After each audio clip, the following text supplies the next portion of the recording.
the lawsuit. They cost me millions, Mike. They cost me millions. All of it's my fault. I'm joking around, but at the end of the day, as a CEO of a company, you got to take responsibility. One piece of information can change the whole trajectory of your whole business and life.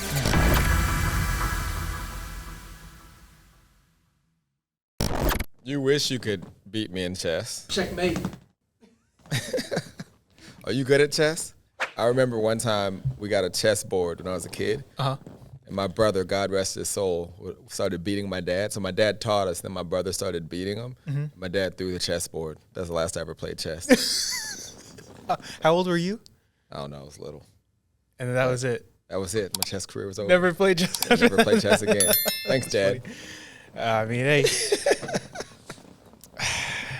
It happens. Yeah. Gets the best of us sometimes. Yep. But chess is cool. Yeah. All right. Yeah, let's get into this. So, welcome everybody to the DM recap show. This is for episode 8. Welcome, welcome, welcome. Here with the star of the show, Vince Reed. I'm Mike, head of production here at the DM. The man. Thank the you. myth.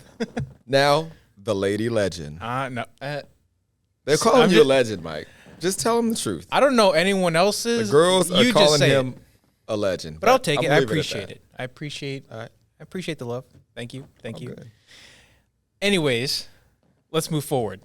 So, how's your day going, Vince? It's How going you doing? good. We got a busy day. We do? Busy day, yeah. You have Long one. a call or webinar I do. later, so we're going to be wrapping this up Like 20 pretty minutes. quick. But, of course, as always, we're going to get right into the episode and dig deep on what was not really talked about. So we're going to start off with the lawsuit, or I guess multiple cease and desist letters that you got. They cost me millions, Mike. They cost me millions. Of pretty Just- much of what you could have made. I mean, man. How was it well, getting number that one, first? which I still own the domain, Mm-hmm. internettrafficpages.com. What a beautiful name, right? Catchy. So they said we couldn't use that. So that right there just was how they right, do you have to scrap that. Yeah, we had to scrap that. And I mean, man. But you live and you learn. Mm-hmm. Yeah, you live and you learn. How was that whole process? Because it was funny that you said that when you called the lawyers, you know, they were clapping. You heard them clapping in the background, and they said that you're not a real company until you get sued. Until someone tries to sue you, yeah. How Which is- is really yeah. messed up, man. And you know, I know in the U.S., I'm sure it's different in specific states, but you can sue for anything. Right now, they can sue you for having the most popular OnlyFans in the world. I don't have an OnlyFans, Well, he but I doesn't, get what you're saying. But I'm saying we should start one for him. But anyways, I'm trying to divert. I'm trying to divert my pain because they cost me millions, man. Yeah, so they sued for no reason, pretty much. well, But when you're young using and a you don't tactic, know, right? you don't really know. Like Right. it was just a tactic that we realized, and I think the legal team realized it too. Mm. But they didn't say anything until after they saw me getting frustrated with the same thing happening. Basically, them accusing us of something, me proving that that's not true, and then them saying, "Oh, okay." And then that one transaction could cost $5 to $10,000. Just emails back and forth. Wow. Nothing done. No courtroom. You know. So no it was literally questions. just like back and Just forth. emailing and talking back and forth would cost you $5-10,000 when it's all said and done. Wow. Yeah, it was ridiculous. So how long did this actually last? Months. And the thing that was messed up about it was that thing was free. Like I never planned on charging anyone a dime, which probably saved me because there was no we couldn't say, or they couldn't say that we made money from the tool, right? Because we were giving it away for free. But it was the perfect lead magnet, you know, to give marketers this tool, and then, hey, you want to get traffic, you want more leads, get our system. Now you have the tool that you can use to get the leads. That was the whole idea. That was the quote unquote genius behind the master plan that they so rudely interrupted, Mike. They tried to. Yeah, They tried. It was, you know.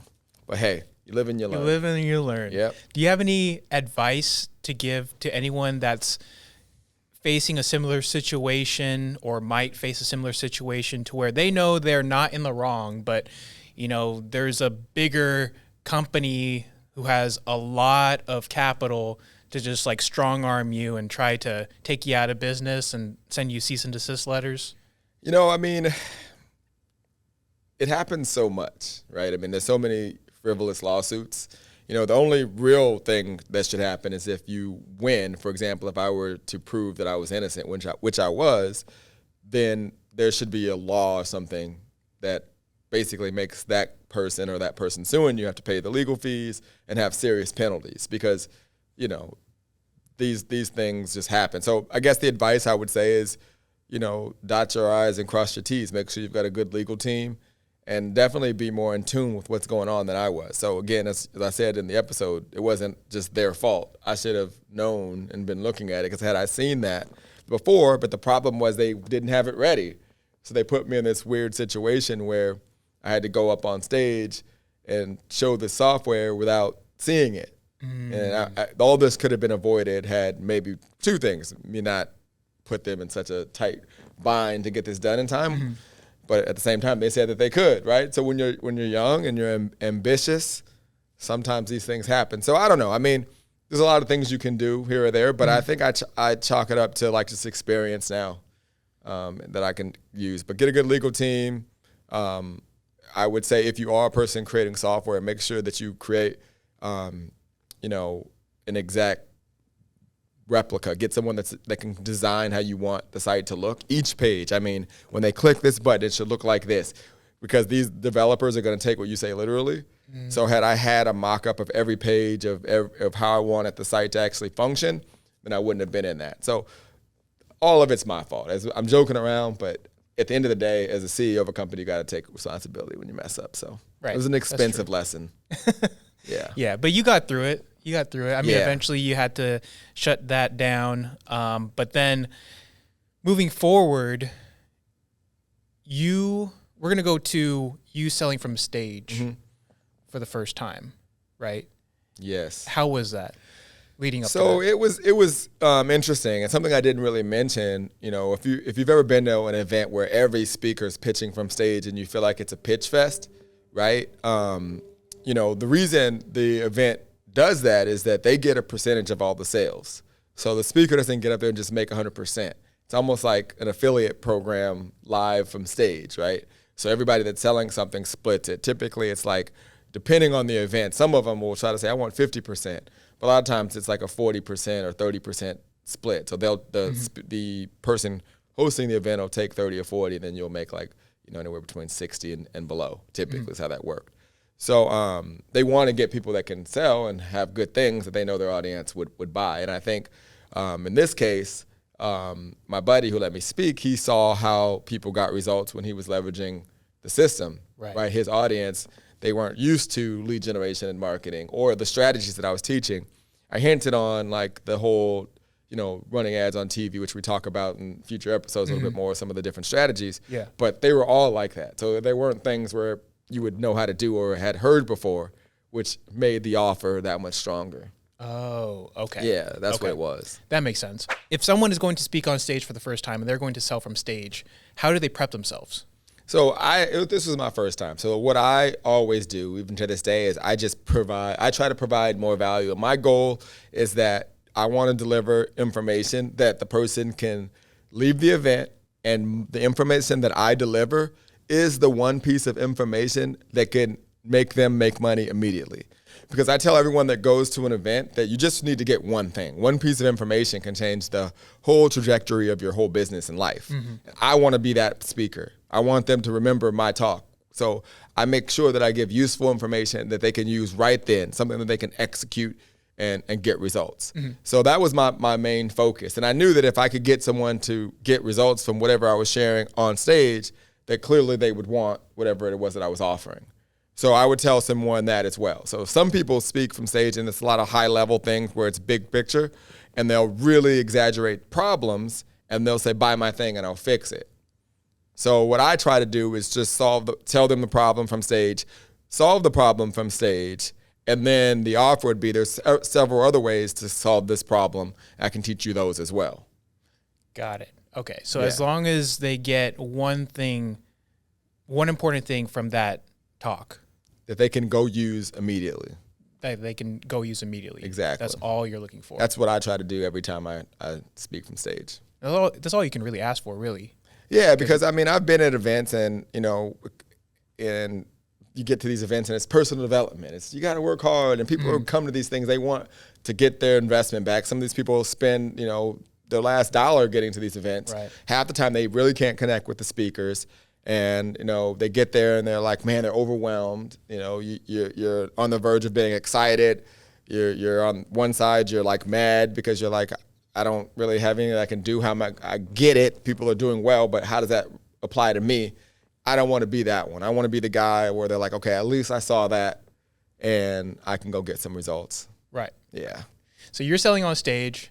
You see your right-hand man in the back, but I didn't actually even see him. You don't really see him. So I didn't see him until I left out of the room. Okay.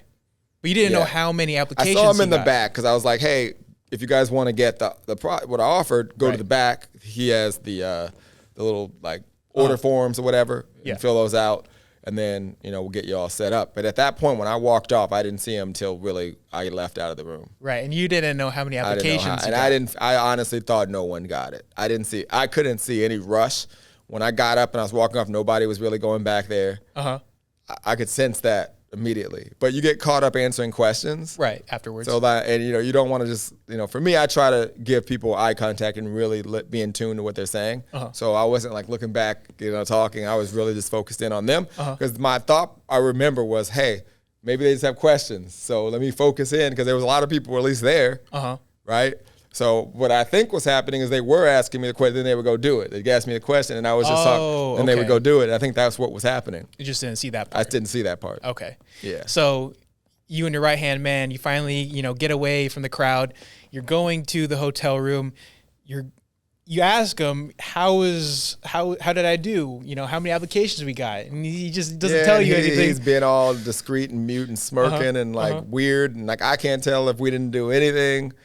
I think that deep down, I knew we had somebody bought, right? Right. I thought it was maybe 5. Yeah. I thought it was going to be 5 people. Yeah. But they got to wait till the next episode to see how many that was. That's true because you go to the hotel room, he throws all the papers up like LeBron does with the powder, and obviously you got to wait till the next episode because you don't know how much you guys made yet.